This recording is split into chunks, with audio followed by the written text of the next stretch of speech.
মাঝরাতে আচমকে গাছে আগুন, গাছের একাংশ আগুনে লাল। ঘটনা থেকে বিস্মিত গ্রামবাসীরা এগিয়ে যেতে দেখা গেল ভয়াবহ দুর্ঘটনার উপক্রম। এলাকার উপর দিয়ে বয়ে যাওয়া 11,000 ভোল্টের তার স্পর্শ করেছে এই বটগাছকে এবং তাতেই আগুনের ফুলকি। তড়িঘড়ি ঘটনা জানাজানি হয় এলাকায়, খবর দেওয়া হয় ধূপগুড়ি বিদ্যুৎ দপ্তরে।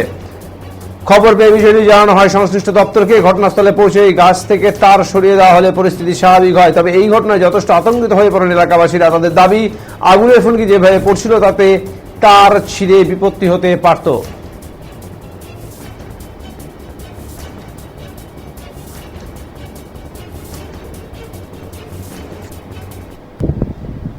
হ্যাঁ, আমি রাস্তা দিয়ে আসছিলাম, আসার পরে আচমকায় আমি দেখি রাত 9টার সময় ইলেকট্রিকের যে 11 ভোল্টেজের তার আমার সামনে যে পড়ে রয়েছে। তো সেখানে অনেক লোকজনও ছিল, গ্রামের অনেক লোকজন ছিল।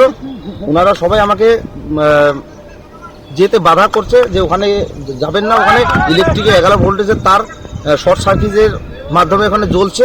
গাছের মধ্যে শুকনো ডাল ছিল, সেখানেও আগুন ধরেছিল।